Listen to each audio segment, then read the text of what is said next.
Welcome to the Who's Your Neighbor show. I'm Terry McGill, and I'm coming to you from Portland, Oregon. Wherever you are in the world, I'm glad you're here. I'm glad you're watching, whether it's the live show or the replay. We are really fortunate. Tonight on Who's Your Neighbor, we have actually, he's 335 miles to the north of me. Our guest tonight is Dr. Peter Hudoba. In the past, he was the best neurosurgeon in Canada, and he's still consulting.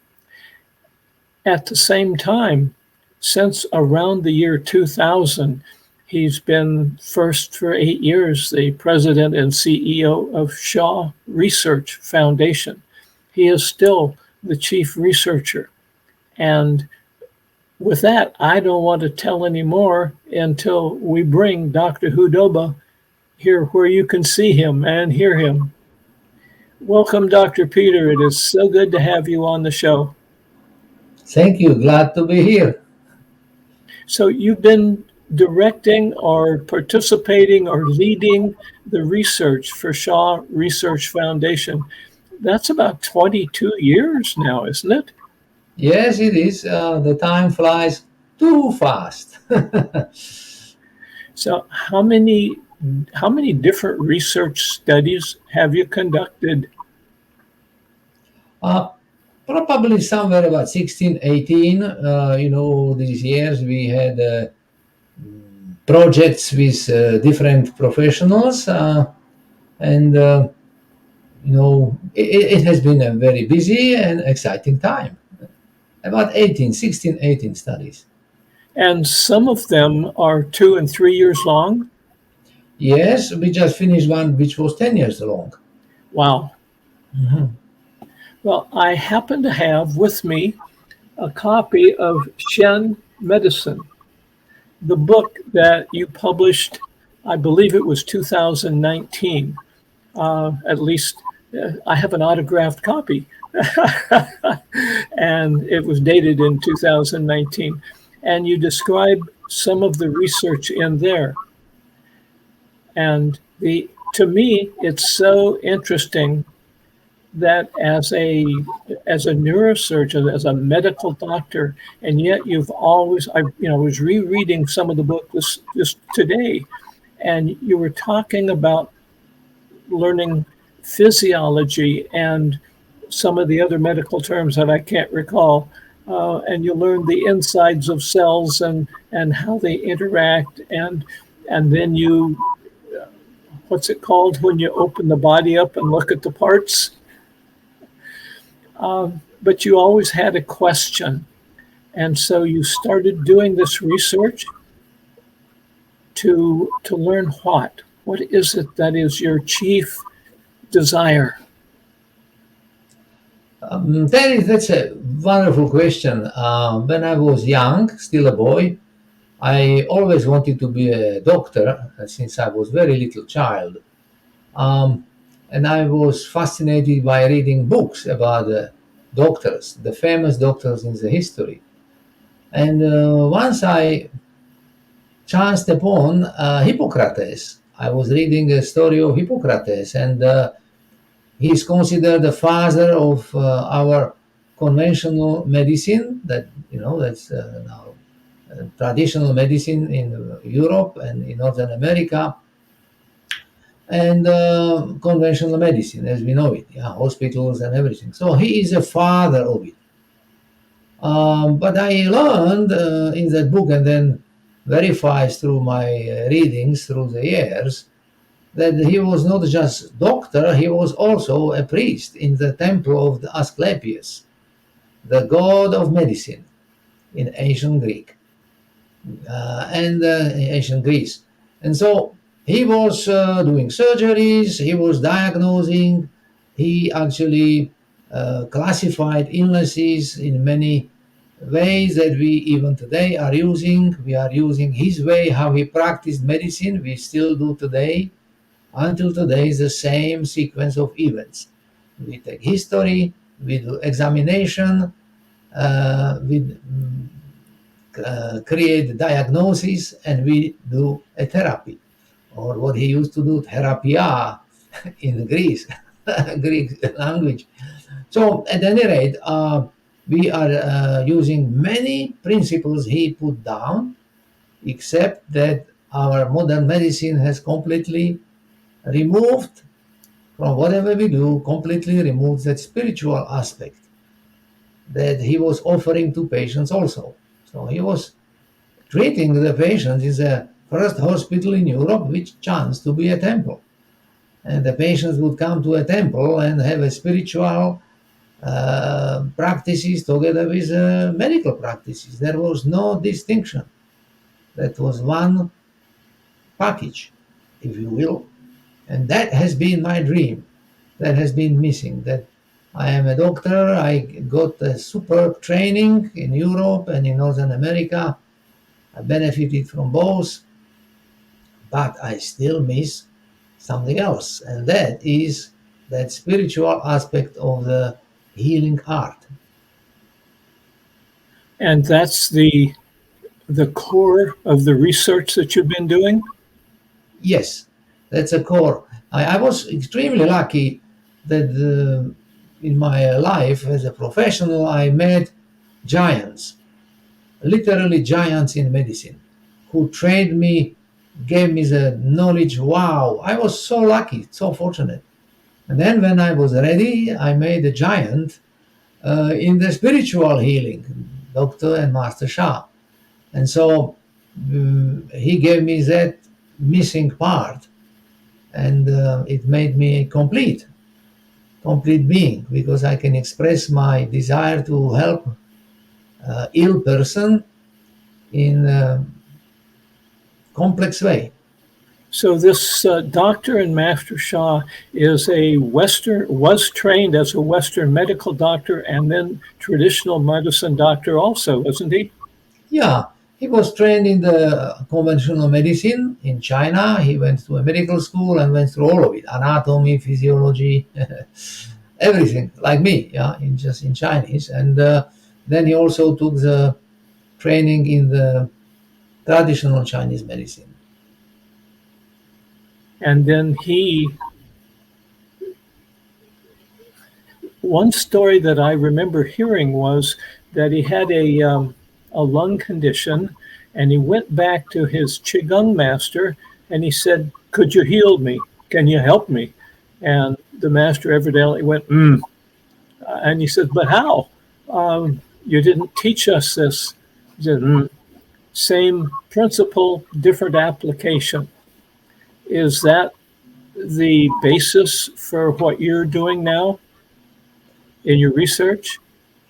In our research, we apply principles that Dr. Shah is teaching now. At the moment, it's a Tao calligraphy. The subjects, they are doing meditation with a calligraphy, which, in my view, is very efficient and also is easy to do.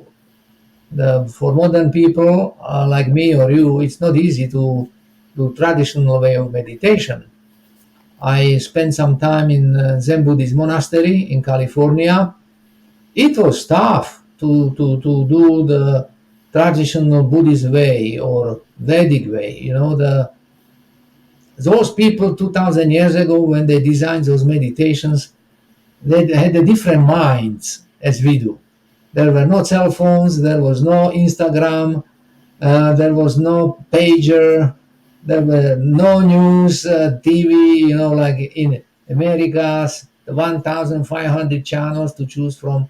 I mean, our minds are bombarded every second with some information like crazy. And so our minds are a different system. And so we need a different type of meditation to counteract all of that bombardment. And so I found that the ancient traditions, the beautiful as they are no longer efficient for modern men, and so, or women, if you will. And so Master Shah techniques are quite fitting. So, what types of studies have you conducted? We are using the model of modern research, the way how it would be done in the universities. Sometimes we do randomized studies, even double-blind randomized studies. We allocate subject into control group and treatment group, and then compare them, then how they are. And like a normal research, our research is approved, reviewed, and approved by the special body that governs the research in United States and Canada. So it's everything done like a high class, and then we um, bring people in who wish to participate, and we do the research that way. It's interesting model that we would use for the meditation and things, the principles of the high class research. And what types of conditions have you done research for? We did different ones. Cancer, we did, with John Gray, we did a cancer study 22 years ago. And then we repeated the cancer study several times, and then pain, transmission, depression, anxiety is now a big one. We do depression, anxiety, COPD, and low back. That's what we are currently doing. So that was what I heard about earlier today. Um, are you looking for people who would like to participate in the research on depression and anxiety? Yes, the studies are still ongoing, and we are in process. We are accepting the subjects into studies all the time as they come, and then we review them. We do, initial assessment if they meet the criteria, and then we accept. Yes, we the studies are still open, and so So the for our viewers, either live right now or viewing in the future, I'll ask our producer to put up a way to get in contact with Dr. Hudo, there it is, and the Shaw Research Center or the foundation. Um, and then if you would like to connect with them, there's an email and there's their website. And just send an email and say, hey, I'm interested. yeah, thank you. Yeah, the best is to go to the website, not to do an email, but go to website. You can have a look, read what we do. There is some basic information, how we do research, and what we are doing, what kind of results we had, our papers, what we published, and then you can enroll. There is a box. You can just put your name, and we'll connect with you very quickly, and uh, then we start the process for those who are interested. Yeah, Wonderful. it's a wonderful thing, It's also, it seems to me, it would be a great opportunity for anyone who is experiencing depression or anxiety at a high level to be a part of a study like this, because I'm imagining that you're going to use the best principles and methods that are available and they'll get it. Yes, we are using the for assessment. We are using the questionnaires that are used by scientists around the world. It's widely recognized, uh, and it's a fantastic, actually, what is happening. Because the healing field that is created at these practices using master Sha system is phenomenal, and it's transforming everyone, including those who are working on the research, those who are participating, and those who are actually doing it. We had a very beautiful presentation several years ago in Baltimore on Society of Integrative Oncology. Our team finished the study in the breast cancer, and they described that how fantastic was the transformation for all of involved. Uh, the patient, the modern medicine, we are so strict. Everything has a protocols, and everything has a guidelines, and you need to follow, and so it creates a barriers between us. Yeah, unfortunately, and Here you are, the women talk to each other, the great supporting group, they feel loud and supported and carried through this very difficult time in their life. And those providers of the research, they felt fulfilled. And suddenly it felt different, which is exactly what I have been looking for myself. When that spiritual aspect is part of my profession, it's very different. And our research subjects feel that. It's very different. I know for me, I've just come out the end, I hope, of what my doctors are saying. We believe it's long COVID. And I'm going, you believe it is, but don't you know? And Western medicine, I'm sure you know, you're speaking about it. But my doctors, I'm going, well, can you give me some alternatives? And the ones that I've been working with the HMO, they simply don't know alternatives. Yeah, that is a new illness. Pardon? Has The COVID is a new illness. It has Yes. been with us only for 2 years, so we are still learning what to do about it, learning what it actually does to the body, and we are gathering information. It takes time to learn the illness of that complexity and come up with all the answers. In 10, 15 years, we'll know much more than we know today, for sure. But it's been just with us very short time. So for the research project that you're currently working with, the depression and anxiety, how long might that go on? It will go for about 5 years. So we get people, and they are with us for about 3 months, something like that, and then participation ends. So we are observing people for 3 months, but we will be consecutively accepting new people until we end in about 5 years. And will you be following up with the people that you've worked with? Actually, we can't. That's a principle of the research. When the research is over, we cannot engage anymore. That's a rule. The research has its own rules, as I said. I wish we could. I wish we could, but there is an opportunity. They can do it by themselves, different way. Well, Dr. Peter, is there anything else that you would like to share with us? Well, it's been a very tough time for all of us. The last 2 years, 3 years were tough. We haven't experienced the pandemic of this proportion for 100 years. The Spanish flu in the 1918, 19 could be something that is comparison. And our lives have been affected severely, one way or another. Many of us lost loved ones, many of us lost jobs. We were affected by many things which we never expected that would happen in our lifetime.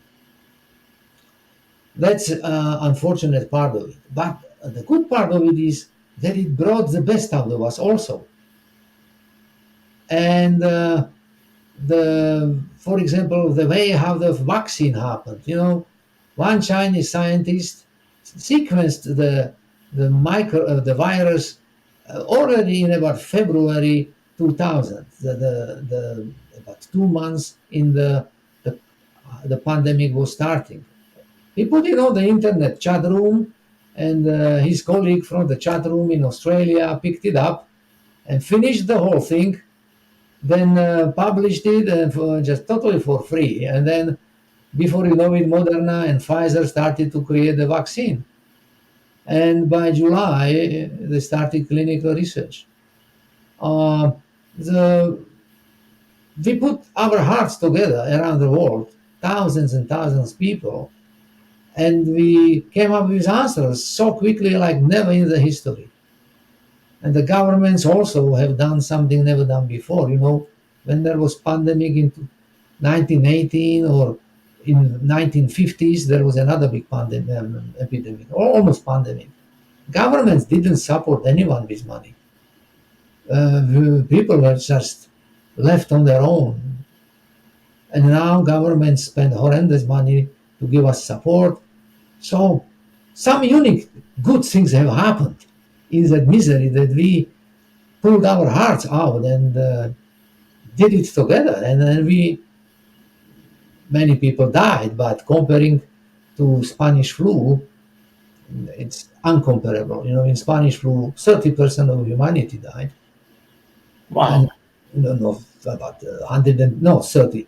30% got infected. About 10%, 120 million people died. So comparing to what we have now, and Spanish flu didn't spread so quickly because there were no airplanes. This SARS just went through around the globe like a meteor, and yet we were able to minimize it. So that's that the people really put hearts together, and we did it. We did it much better than any time in history. So that's so wonderful to hear. Yeah, it's something nice came out of it. Something nice and positive. Big cost, many lives were lost, of course. But we will know better. I'm sure that we will know better. And you have a long COVID. Many people suffer from it, and we have no answers at the moment. But we can make it better with master shard system, for example. We can. I've been using a combination of Dr. and Master Shah's techniques, tracing Tao calligraphy, using Tao water, and listening to his Tao song on his Saturday morning, morning to me program. And it's remarkable to me, the difference, the shift in me. Yeah. Well, we are doing the research in the Tao water, so once we have the report, then I will be able to open my mouth and tell you. Now, as a scientist, I don't know. Well, that's good to hear. So all of our watchers and listeners in the future, stay tuned in. And in the meantime, I'm not a researcher. My experience with Tao water is just amazing. It changes how my body. What is it? For me, when I'm doing the meditation, when I drink it, there's a change in me. It's like my awareness field expands, and I get warmer.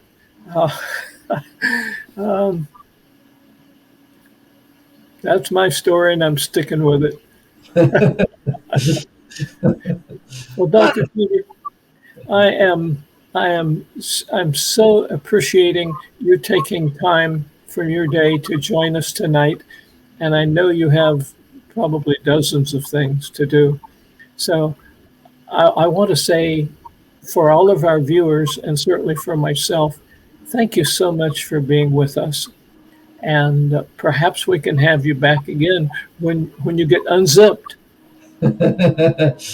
Oh, there are many other things I can talk about. We had an amazing result with the research, so maybe next time. Wonderful. I'll look forward to it. So do I. Thank you so much. So we've had a rare opportunity to have a short conversation with one of the leading researchers around the world, in as far as my awareness, and with practices and techniques. I have been using some of these, especially since I contracted COVID, and you can hear my voice is still not back to normal, or maybe it's moving to a new normal. I don't know, but it's fascinating. And the opportunity is, as Dr. Hudoba said, we may be able to bring him back again and hear more about other research. So until then, this is Who's Your Neighbor? I'm Terry McGill, and it doesn't matter where our neighbors are. Dr. Hudoba's in Vancouver, BC.